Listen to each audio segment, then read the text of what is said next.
Uber just announced a new Uber XXL option.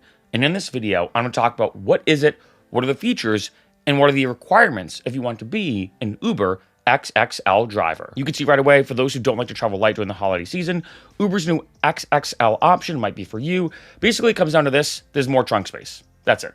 That's pretty much it, right? It's worth noting that the option is only available to and from airports. So it's mainly focused on those airport rides.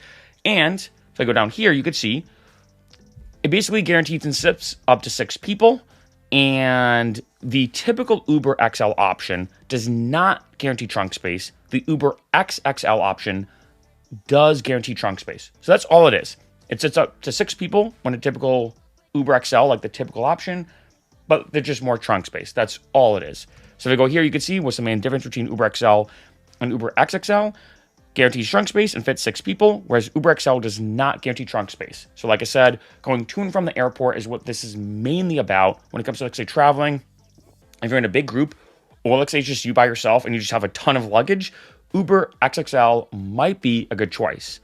Now, when it comes to all my drivers out there, you can see right here when it comes to the requirements, or let's say if you want to be an Uber XXL driver, to sum it up in 2 seconds, because I hate YouTubers that ramble on, it comes down to your car. That's mainly it. So you can see right here that eligible drive partners must have an upsized vehicle that has 6 or more passenger seats with additional luggage space.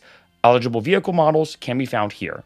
Now, if I go to this list, it's kind of annoying the way Uber does this. Like, I get it and I don't.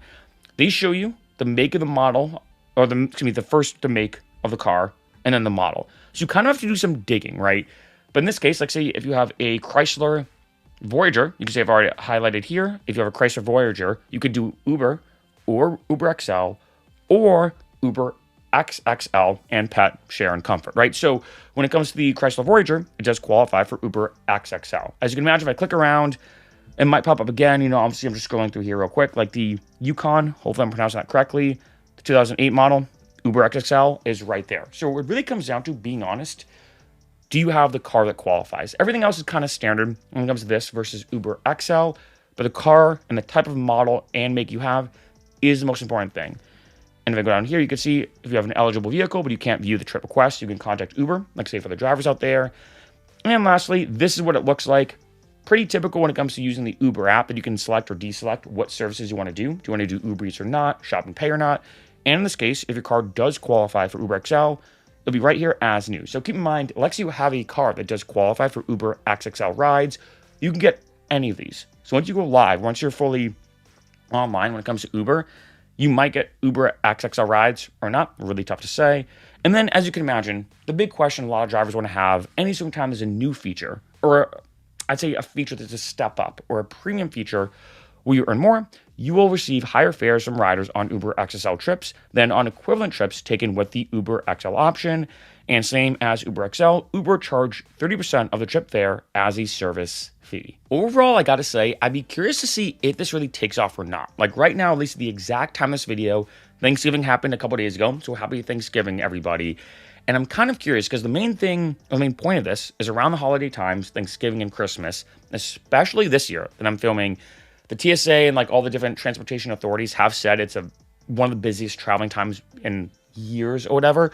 And so this is, I think, an option to, if like say you want to carpool, or like say you just have a lot of luggage, to pick this option. I am kind of curious though as to why. I feel like when it comes to some features that Uber releases, I'm like, oh, this is a great idea. Same thing with Lyft, right?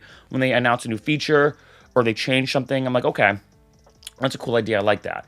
But with this, I'm kind of curious to see how it kind of forms. Because obviously, any single time, it sounds stupid to say, but I definitely have to mention it.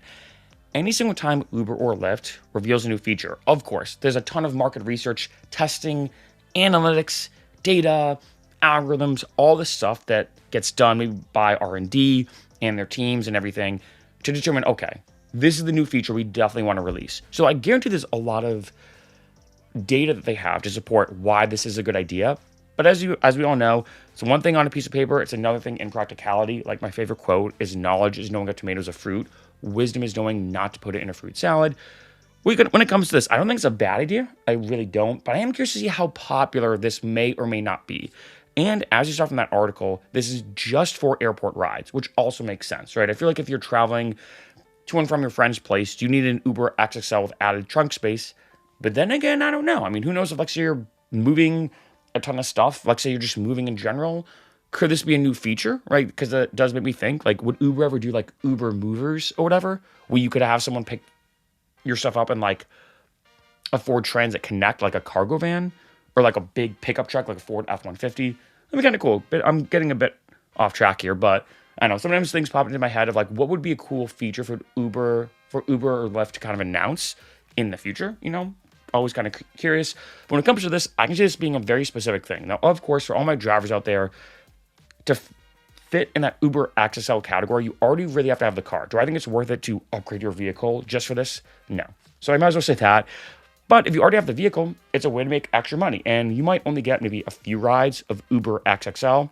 Have to see what happens. I'd be very curious to see how popular or not popular this is, because I also feel like this really only works if actually you have a group of people with a lot of luggage. I feel like that's where the Uber XXL really comes into place, because typically, even if you have a couple people, like when I used to drive and do airport rides in Boston with my Prius, there were times I had a couple people in the car.